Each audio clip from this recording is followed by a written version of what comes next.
Are you feeling stressed out, unsure of what to do, losing a lot of loot and gear? My name's Aku FPS, and on this channel we teach you how to not be a dick-sucking piece of shit. Our clients feel a lot better, and you can too. Hello?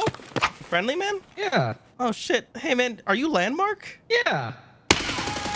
Tired of eating ass? Stressed out over lost loot? No bitches? Call or click now. 815-459-9852. No, I don't know whose number that is.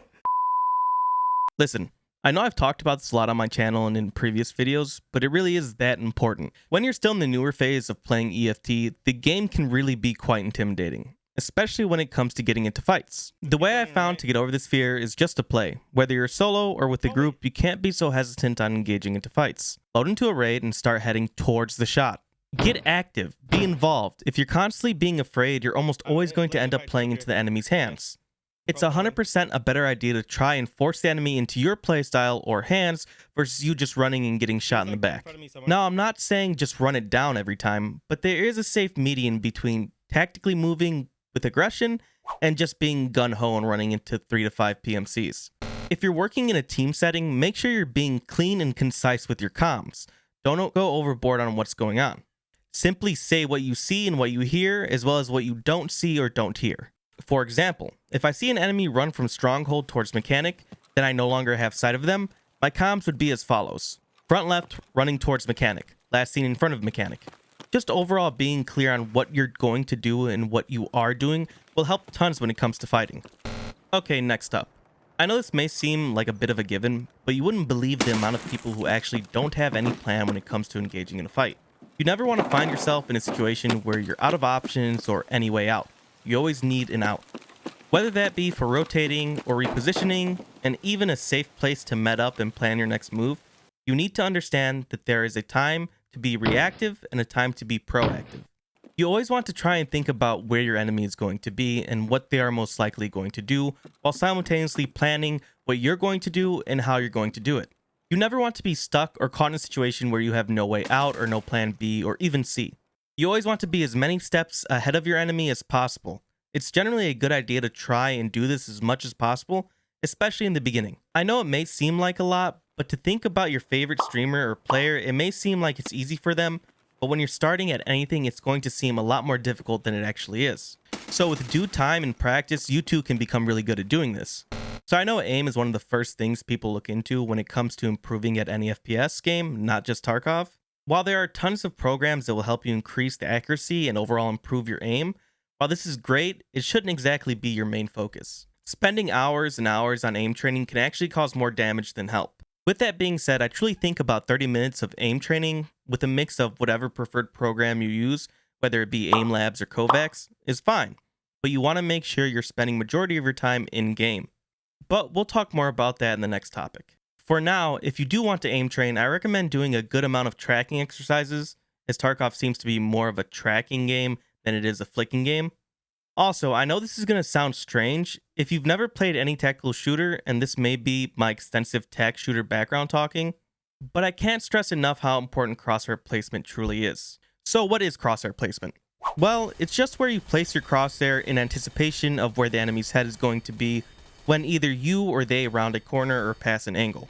In order to have good crosshair placement, you want to think about where the enemy's head is going to be according to your position. For now, make sure you always have this concept in mind when you load into a raid. You don't really ever want to be aiming at the floor. You want your aim to be generally where you can micro flick or adjust with minimal movement. This way you get that nicely placed sweet headshot. I know this may seem kind of strange, especially with Tarkov not having any in-game crosshair, but there are other programs you can use that will allow you to have one in any game, and most monitors nowadays have settings for this as well.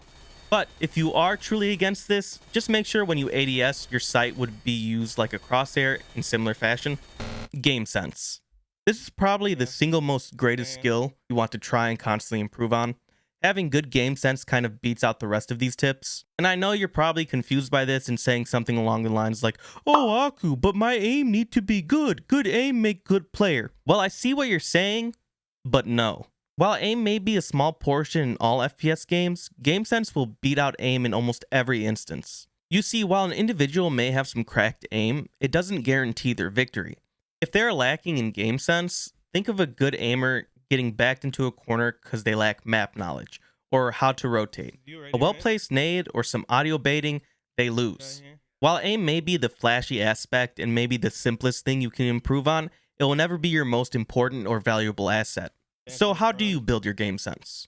Well, you play as much as you can. And I don't mean just run it down. You need to think about how you're playing, what your next move is going to be, what the other players are thinking, and then what their next move is most likely going to be. Then think about how to counter that move in the most efficient way, trying different maps so you can get comfortable on them, understand that, oh hey, I hear someone stepping on wood, knowing that there's only one place with wood in your general vicinity. Wow, look at that. Now you know exactly where the enemy PMC is, and you can begin to counterplay and eliminate them. Ammo for your arsenal. This will be our last topic for the video, but I can't stress how important it actually is. So let me show you this clip to start this. I'm running shoreline with my teammate when we hear another team leaving the resort. We follow and plan to shoot them in the open. I have M855 in my gun, which is one of the low tier ammos. If you look at this chart, while it sits towards the middle of the chart, its damage is fine, only 1 point lower than the preferred minimum ammo, M855-6A1. But look at the difference in pen. It's a whole 7 points lower than 556A1. What that means is that you're going to have to dump rounds into the enemy, like you see here, in order to actually kill them, or do damage if they have class 4 or higher armor on. Look how many shots I have to dump into this PMC and he doesn't die, which eventually leads to my death, and you can hear my frustration in my voice from this.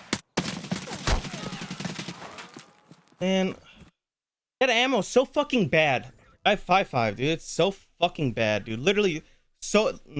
So be sure, if you have the time, or take the time out of your day, and try to take a quick look at these ammo charts to get a good understanding or a rough idea on what you should be running versus what you shouldn't be running, and then how many shots you're expected to put into an enemy depending on the type of armor or armor class they have on. And that's about everything I have for you guys today. I just want to say that I really appreciate all the support I've been getting. That first video I put out is sitting at 50k views at the time of this release, and it's just mind-blowing for me. If you guys are new here, be sure to like and subscribe, and let me know what you actually thought of the video in the comment section below. I am live on Twitch every other day. Links in the description. I'll catch you guys in the next one. Enjoy!